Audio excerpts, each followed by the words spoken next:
Good morning and welcome to the weekly media briefing with Montgomery County Executive Mark Elrich. I'm Lorna Verdilli, Hispanic Public Information Officer, and joining us today is Dr. Nina Ashford, the county's Chief of Public Health Services, Dr. James Bridgers, Director of the Department of Health and Human Services, as well as Mr. Sean O'Donnell, the Acting Deputy Chief of Public Health Services. Our special guest this week is Sarah Kogels-Mucker, who is the Climate Change Officer. Thank you, everybody, for joining us. Mr. County Executive, good morning.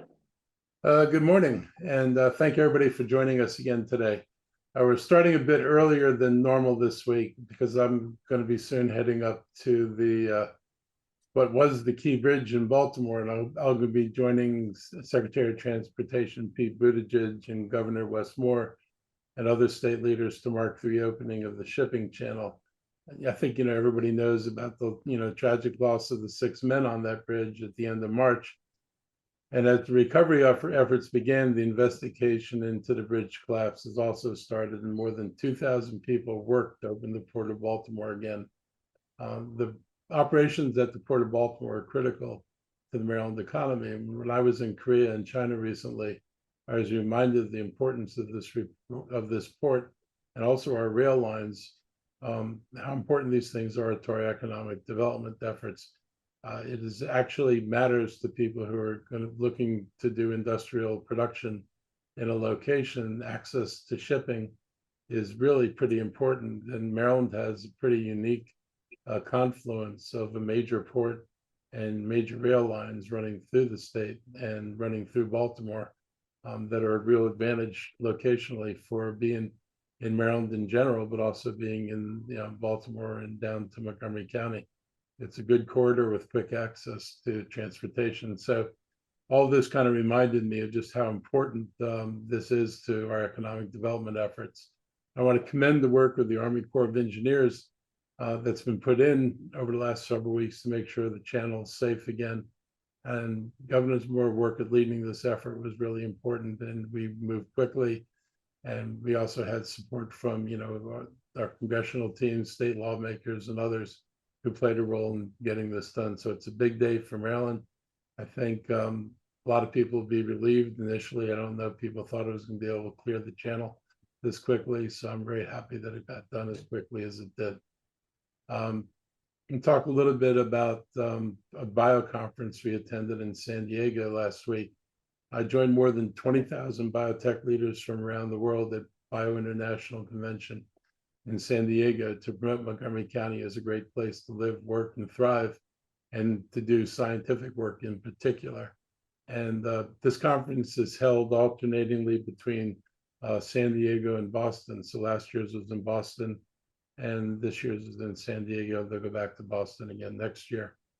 Most days we spend our time in partnering meetings. We is myself, Judy Costello, Lynn Benzion, and the head of our Economic Development Corporation. So we were all in these meetings and meeting with small companies and large companies about opportunities to expand their businesses in Montgomery County. We are an ideal place for companies to grow their life sciences industries because of our proximity to so many federal agencies and a talented workforce. Probably one of the biggest attractions is the FDA, because anybody trying to get a drug or a drug device into the market has to go through the FDA. So Montgomery County's proximity to FDA is a real advantage, as well as institutions like NIH and NIST and the National Cancer Institute and the Institute for Health Computing that we're opening up in the Pike and Rose district, and that's pretty exciting for us. Before the conference began, I joined the Association of University Research Parks for their annual BioCaucus meeting to discuss the new University of Maryland Institute for Health. And there was a lot of interest in that there. A lot of companies are looking for talent. They're also looking for educational institutions that can partner with them in terms of information research, being able to, in our case, bring AI to the world of medical research. So we were got a pretty good reception from people about what we're putting together here. Also, while we were in California, we visited the leaders of Antelope Valley Transit, and this was the first transit agency in North America to go fully electric with its buses. And I also toured the factory where the buses are made with the CAO of the company, and the company's called Ride. The trip left me very excited about the possibilities that lie ahead for our county, and we have a welcoming community in more ways than one, and that works to our advantage as a recruitment tool.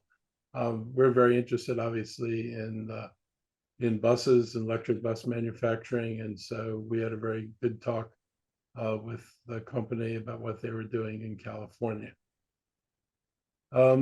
Last week, I know Rich talked about the tornadoes. You know, again, we were hit by, you know, pretty severe weather that produced tornadoes in Poolesville, Gaithersburg, and beyond. I heard about this while I was in San Diego, and many people noted how unusual it is to have such prolonged storm responsible for such a long track of destruction here in our area. I think we're all thankful that it wasn't quite the kind of tornado that we've seen rip through parts of the Midwest, but it was big enough and caused enough damage, and is kind of a reminder of some of the risks that we're dealing with. The storm detailed in the Post we're showing from the National Weather Service prompted the first particularly dangerous situation tornado ever issued by the Baltimore Washington office. We've seen the impacts of extreme weather before, from the Canadian wildfire smoke turning the skies above us orange to new global heat records. National Oceanic and Atmospheric Association said last summer was the hottest August on record in 174 years of tracking surface heat on the planet. In June and July also set heat records. You know, thinking about my trip to San Diego was like cool and cloudy and not at all what I expected. But when we drove up to Lancaster to where the buses were, the temperature there was 104 degrees and it was only 180 miles north. All this matters because as global warming impacts our weather, we're going to be seeing increasing changes in weather. We know for sure that it's affecting hurricanes. The data on tornadoes is mixed. It depends, and some of the changes add to the intensity potential, but there are also some changes like wind shear, which have not been shown to have increased.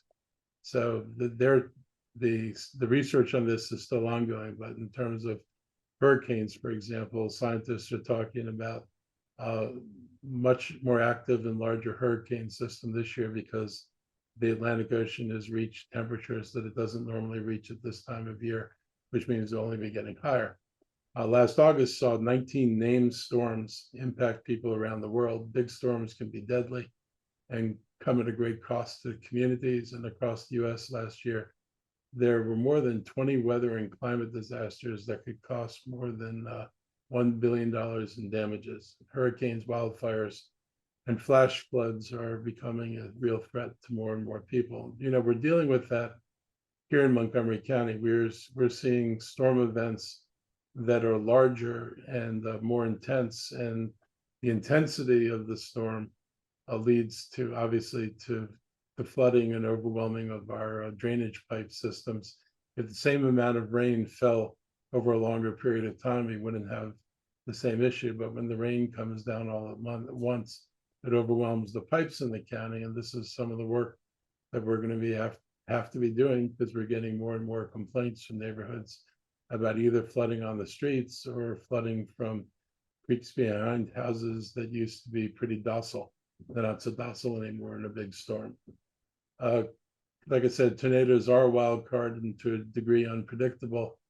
Scientists said there have been fewer tornadoes in Tornado Alley recently, but more places that haven't traditionally dealt with tornadoes are now experiencing them. Montgomery County has a climate change officer, Sarah Kogel-Smucker, and she's helping us design and implement an effective environmental policy. And it's our attempt to be a leader in climate change action and be a model for other jurisdictions. And I wanted to welcome Sarah to talk a little bit more about the impact of climate change on our safety. So Sarah, it's all yours. Thank you, Mr. County Executive, and hi, I'm Sarah Kogel-Smucker, Montgomery County's Climate Change Officer. So first, my thoughts are with those affected by last week's tornado, and a brief update on the tornado. The track has been updated to a total path length of 26 miles from Polesville to Olney. The estimated peak wind was 105 miles per hour. The average lead time for the tornado warning was 20 minutes, which I understand is considered a good warning, considered the dynamic nature of Wednesday's storms. The tornado was historic, but not unprecedented. Throughout history, the county has experienced extreme weather events, including tornadoes from time to time. So since 1950, there's been 26 officially recorded tornadoes in Montgomery County, which is a rate of approximately one tornado every 3 years. And the United States experiences a peak tornado activity during late spring and early summer, with roughly 70% of tornadoes occurring between March and July. So as the county executive mentioned, in the past, though, even unpredictable and extreme weather events generally occurred within the bounds of living memory. So for those that lived in the county a long time, they could generally expect to know how to cope with these events from drawing from past experience. And now, due to global climate change, future weather patterns will no longer look like past ones. We know we are facing more extreme weather events, more extreme heat, more intense participation, as described by the county executive. And as described by the county executive, there's some evidence that United States Tornado Alley is moving eastward. We've seen multiple tornadoes more frequently in recent years here in the county. So the first year when multiple tornadoes were reported in Montgomery County was 1996. And since then, the county has had another 3 years with multiple tornadoes. That may be due to increased recording. But as the county executive described, the science is still developing and may be part of the changing weather patterns that we're seeing. But what this means overall is that we are entering a new era of emergency preparedness. In this new changing climate, we need to enhance emergency systems, improve our infrastructure, and importantly, heed weather warnings that we always should have listened to, but may have previously ignored. So the good news is the county's 2021 Climate Action Plan deals not only with stopping climate pollution, but also adapting to a changing climate. And the plan includes 20 separate climate adaptation actions. The plan envisions that by 2035, Montgomery County is equipped with the resources and infrastructure to withstand the impacts of climate change. It describes these 20 actions. We will prioritize people and communities that are most vulnerable and the most sensitive to the impacts of climate change, provide suitable infrastructure and tools to reduce the risks and impacts of more extreme climate hazards, and protect public health from climate-driven impacts. But the further good news is we don't just have a plan, we're well underway in implementing the Climate Action Plan, climate adaptation actions. So I'm not going to describe all of it, but I do want to highlight some actions that we have already taken. First, the County Council funded and our Office of Emergency Management and Homeland Security hired 3 excellent staff that are key parts of our climate team. Mara Parker, a climate adaptation program manager, Ehsan Bador, emergency management specialist, and Paramajit Chipper, a hydrologist. He's an engineer. Through their work and the work of many other staff and partners in the county, we've started 16 of the 20 adaptation actions in the climate plan, and we've made significant progress on half of them. Just recently, FEMA approved the county's draft 2024 hazard mitigation plan that's been transmitted to council for final approval. This plan is designed to function as a roadmap for the coordination and execution of hazard mitigation policies and initiatives for jurisdictions within Montgomery County. It describes characteristics of hazards which threaten the community, as well as mitigation goals, strategies, and associated actions to reduce risk and minimize damages by taking proactive steps before disaster strikes. It's online. I'd urge you to take a look. It's a great write-up of tornado threats if you're interested in more information about the assessment of the threat of tornadoes hitting the county. Some other key actions: we are advancing a resiliency hub project where there will be areas where the power stays on if the grid goes out, and community members can go to charge their phones, keep their medicines cold, and get more information as needed, be connected to services. We are in the midst of developing a comprehensive flood management plan for the county. We've installed, as been described before, 35 flood sensors for much more localized, accurate information. We completed mapping urban heat island effect to understand the areas of the county most vulnerable to extreme heat. And many of these efforts are ongoing and have opportunities for participation from the public. So we ask you to, the public to participate in and support these efforts. And then our immediate essential ask is to sign up for Alert Montgomery. This is the county's alert system where you can sign up and get emergency alerts, including weather emergency alerts on phone, email, via text, via voicemail. So sign up and then heed the alerts. And I'll say that even though this is my job, it's been a process in my own home. You know, we weren't as prepared for tornadoes. So last year during a tornado warning, my husband and I had the discussion, do we wake the kids up? Do we go to the basement? Is that actually something we need to do here? And now we've decided, yes, of course it is. If a tornado warning comes, no matter what time, we're all going to the basement.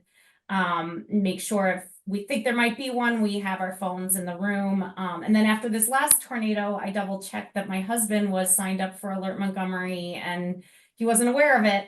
So now he's signed up. So this is just a great, an important reminder that now's the time to make sure you have your emergency plan, you're signed up for the alerts, and you're going to heed the warnings. So thank you. Thank you for joining us this morning. I appreciate that. And I think we'll take any questions from the media while Sarah's still on. Yes, let's open it up right now. Questions regarding climate change and or the climate action plan the county has in place. Any questions, members of the media, please raise your hand regarding this particular topic now.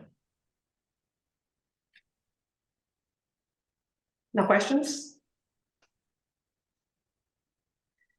Sarah, thank you for joining us. You can remain on the call or you can go if you need to. Mr. County Secretary. So much. Like I said, thank you. Yeah, predicting whether climate change is going to influence the frequency and power of tornadoes is going to continue to be studied. But whether it's climate change or whether there's just a shift of Tornado Alley heading east, we're going to have more to deal with one way or the other, apparently going forward.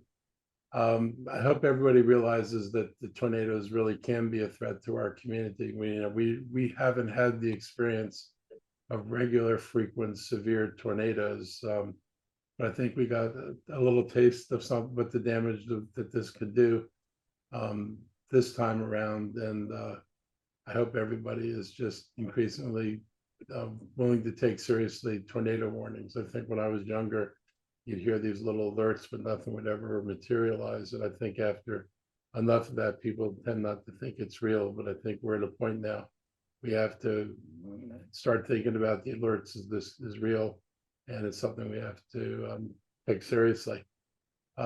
If you are not getting your emergency alerts, you can sign up for text alerts through the Maryland Department of Emergency Management by texting MD Ready to 211-631, or you can create an Alert Montgomery profile in just a few steps online. Either way, you can get alerts and they will help you be up to date on what's happening here. I want to thank the council for moving quickly on holding the interview on Tuesday for my Montgomery County Police Department Chief nominee, Mark Yamada. I anticipate his confirmation next week and look forward to the process being repeated in a few weeks when my fire chief nominee, Corey Smedley, goes before the council on June 25th. Two really great people, I think, ready to step up and lead in Montgomery County, and thank the council for its consideration. I want to close with a couple comments about MCPS's budget decisions. First, while I'm not happy with the decision to increase class size, I also recognize their budget is not adequately funded to do what they need to do. This was set in motion last year when the council chose the lower tax rate increase that was actually so low that it didn't actually fully fund the school budget. So $33 million was left out there with the direction from the council to fund it using federal funds, knowing that the federal funds are going to be gone this year. And so that budget comes back with those staff positions and everything, and there's no underlying source of funding to help pay for that $33 million. And you'd have to take that $33 million, add inflation and other costs and blueprint obligations, and it's kind of easy to see, how this budget grew. We were pretty close to dealing with what the public schools sent over the first time, but in the process of going forward, the school system said that they had a $22 million shortfall in the current year's healthcare benefits fund, and that they anticipated the same amount going forward. And that was not part of our initial budget planning. Our suggestion was to do what's allowed in the school system, which is to use the OPEB funds, the Employee Benefit Trust funds, and rather than contributing to the trust fund the full amount, that we would actually contribute a lesser amount and pay the current healthcare costs. And that's something that's actually allowed by the fund rules. The council chose not to do that, and it's created, a greater funding problem for the school system. But the problem is actually bigger than even what we thought, I'd say a month ago or 2 weeks ago. The school system has told us they're anticipating that the current year, the deficit could be as much as $50 million, not $22 million. And this is due to rising healthcare costs. And I know there's a lot of anger and frustration with some aspects of MCPS. I've been frustrated by any number of things, and I do think, myself and the council, as well as pretty much every local government in the state, has called for more accountability and transparency on the part of school systems. But this healthcare problem has nothing to do with either of those things. They hire an actuary, their actuary gives them estimates of what the healthcare costs are going to be, they budget accordingly, and their actuaries have been seriously wrong. And that has led to a large unfunded balance, and those funds, those healthcare costs are going to be paid. And I just had a conversation with some folks in the school system about the need this year to have a real serious discussion about how they're going to deal with this and how we collectively are going to deal with this going forward. I've got to say that we cannot put ourselves in a position where rising healthcare costs result in the county reducing funding for schools or increasing class size because we're not willing to deal with the costs. It's not realistic and it's not right. I'll point out that, this year when other jurisdictions had problems similar to ours, all the Northern Virginia tax jurisdictions are raising taxes. The District of Columbia is raising substantial amount of money through fee increases. Anne Arundel County is raising income and property taxes, and Frederick County to our north had a 5-cent property tax increase. So other people are looking at their needs and focusing on raising the revenues to meet those needs. It's not always pleasant, but that's what taxes are for. And I think we're at a point where we cannot afford to let the schools increase class size. We're going to be looking to try to find a solution to try to plug this gap. For this year, we have some ideas. We've talked with them, with some of the folks in the school system to see if they're amenable, but we think it's critically important that we not go down the path of increasing class size. And we certainly can't make this an annual event where every time the costs of the healthcare go up that we say, well, we're going to increase class sizes again. So I'll point out that, in the last legislative session, I worked on a couple of bills that were in front of the legislature that could have led to more progressive taxation in Montgomery County. In other words, a tax system that would have been, tax neutral or tax positive for many, if not most residents. In fact, it would be most residents in the county. There was a bill that would have allowed counties to create higher tiers of taxation. Those tiers had to start at $500,000. So incomes below $500,000 would either stay the same or actually get property tax reductions, which is what we were looking to do. Jurisdictions above, people above 5,000, this is not property tax, I'm sorry, it's income tax. People with incomes above $500,000 would have seen some tax increases. It would have been net. We could have created a situation that was net positive for the county. It was not supported by the council and ultimately not supported by the state legislature. But the folks who brought it up are going to be bringing it back again next year. And I do think the county ought to move to progressive taxation and not simply rely on taxing everybody the same way. Montgomery County, different than Virginia, taxes commercial property at the same rate as residential property, which makes it very hard to levy a tax on commercial property because it winds up going on residents as well. That's why there was also a bill in the state legislature that would have allowed for differential between residential and commercial property taxes and would have let us create special taxing districts, which in total probably would not have been net negative for the development community, but would have resulted in payments that would have allowed the county to do more bonding to build infrastructure and use less tax dollars in order to build the infrastructure and have real serious infrastructure needs that we're not meeting right now. The other issue is that, you know, the council has left the bond tax amount, the bond bill amount at $280 million for 6 years. And I think everybody who knows anything about inflation, which I think all of us do, particularly after the last few years, knows that $280 million doesn't buy in 2024 and 25 what it bought in 2018. And so we're actually having less real money available to build things, which has led to more delays in school construction and more delays in other projects, including some transportation projects. So I think we've got to come to terms with more realistic funding in this county if we're going to expect to keep pace with the people that we keep saying move ahead of us. I'll point out that Fairfax County has the second highest commercial tax rates in the region. The only place in the region with higher commercial tax rates is the District of Columbia, where commercial taxes can reach about $1.85. In Fairfax, they reach over $1.50.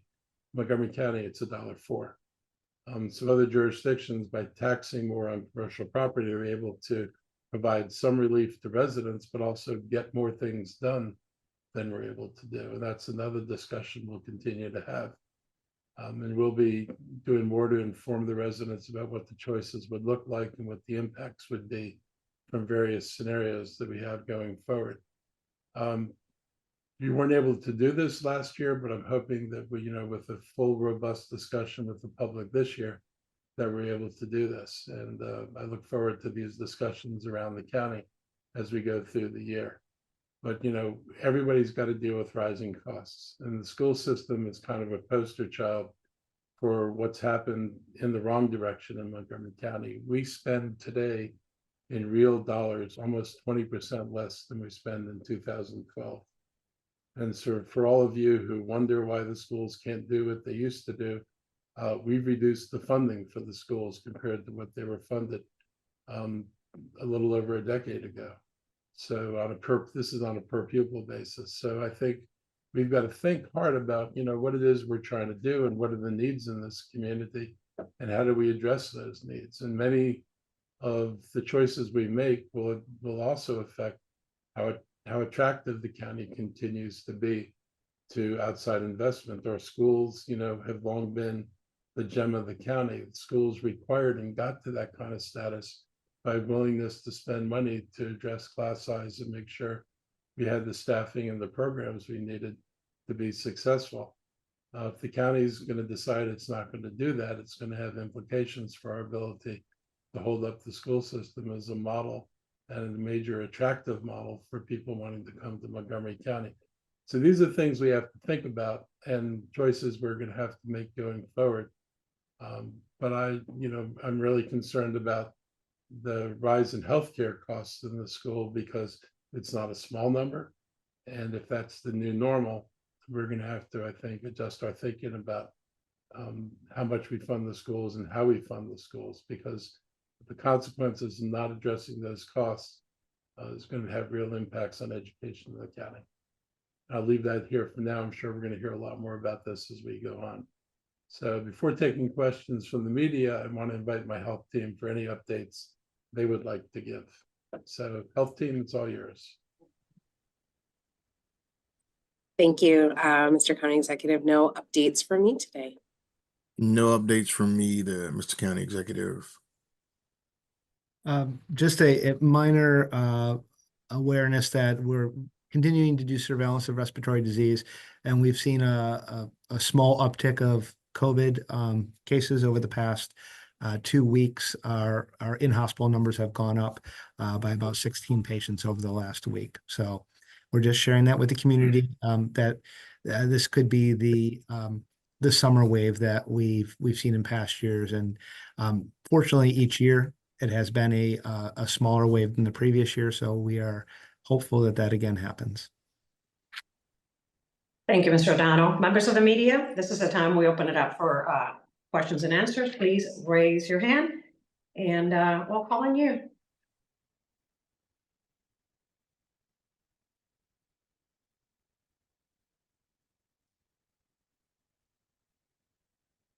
Any questions at this time?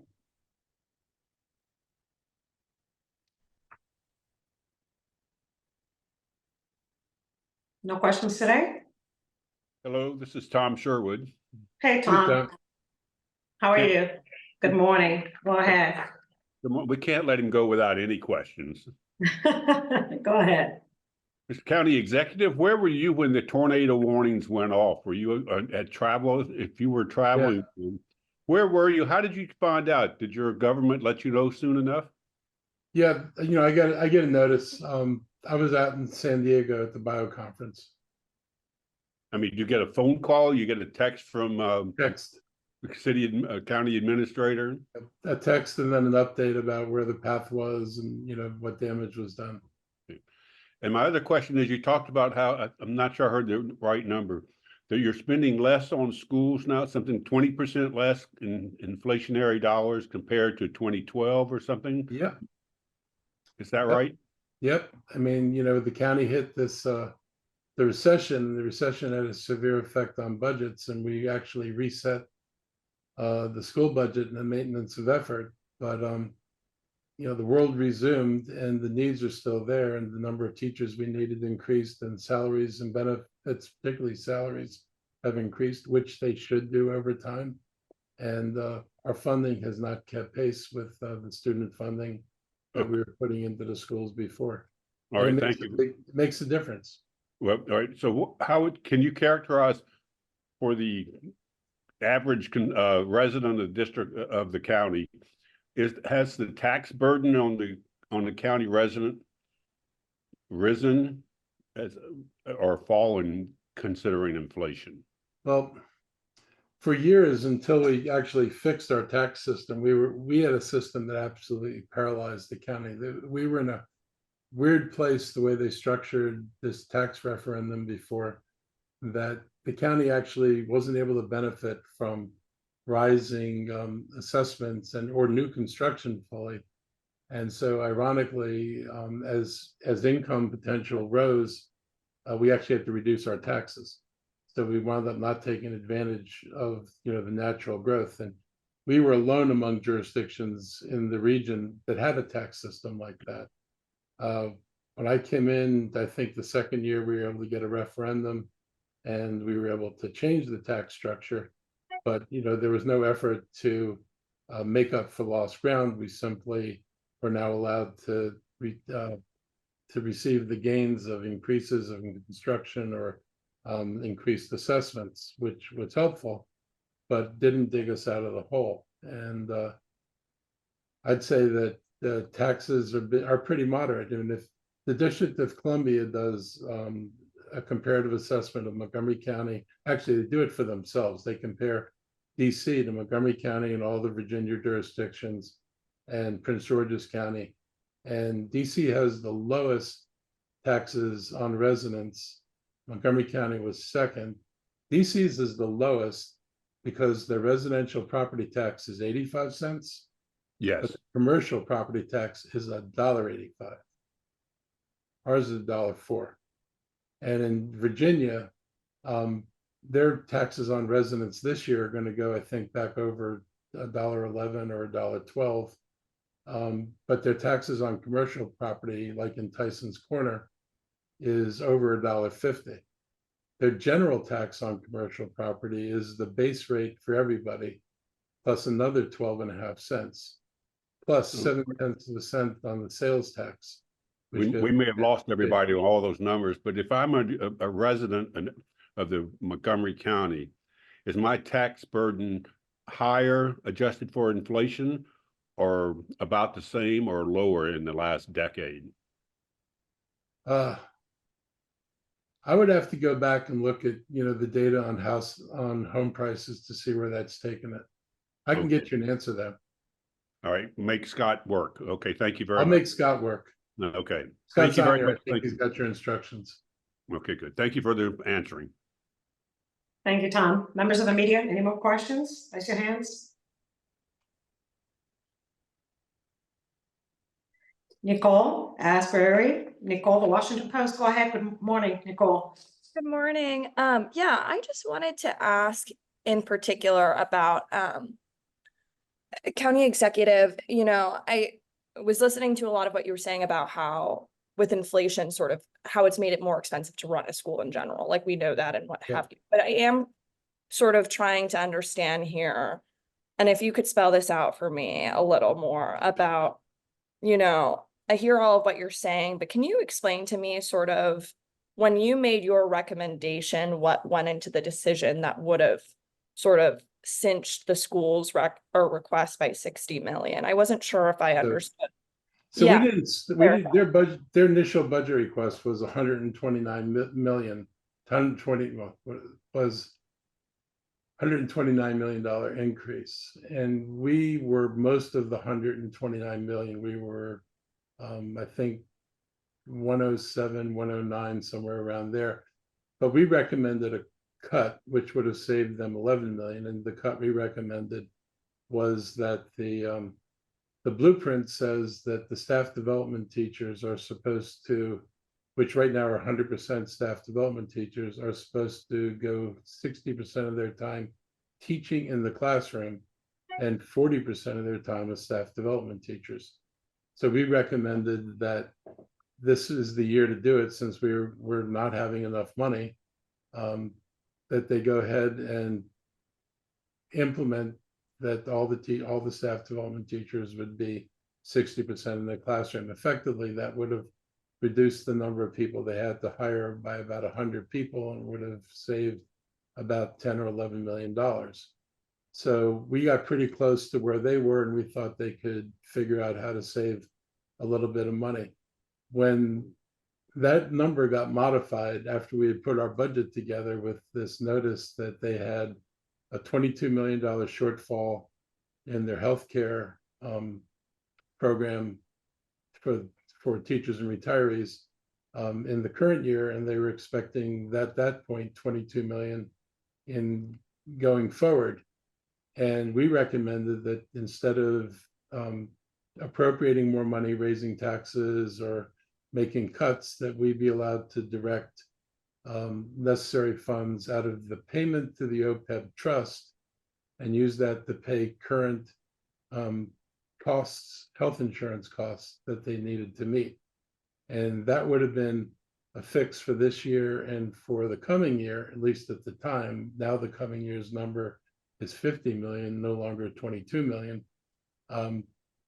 And this would have, but it would have dealt with the problem without having to go into taxes, without having to make cuts to services, without having to cut county services in order to put money into the school system.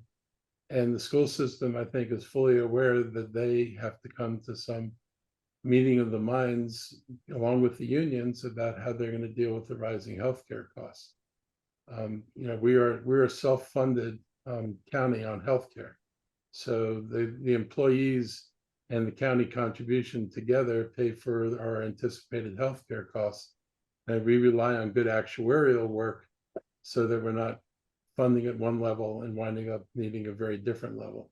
The school system had a very large variance from what the actuaries told them to what how much money they raised accordingly.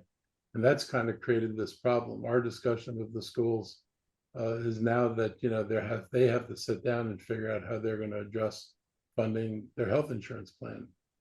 Because frankly, and it has consequences for the county, because any school money is essentially county money. If the school system share of the health program has to go up, which it would have to go up, then the county's going to have to funnel the money over to pay for the school system share, because their money is our money at the end of the day. And that also means, though, that employee share is going to have to go up, not the percentage necessarily, but the percentage of the total amount.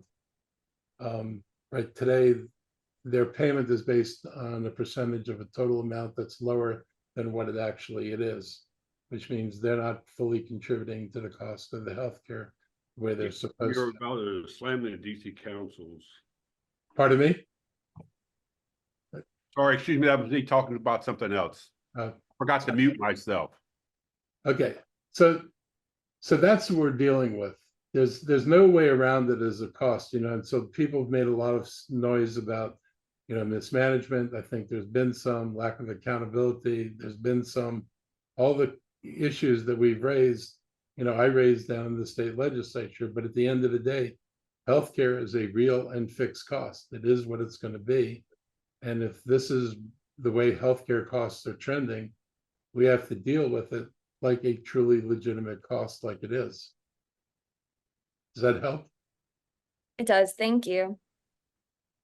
Thank you, Nicole. Members of the media, any more questions? No more questions today? Going once, going twice. I guess we're done. Have a great morning and afternoon, everyone. We'll see you next time. Thank you, Mr. County Executive. Thank you.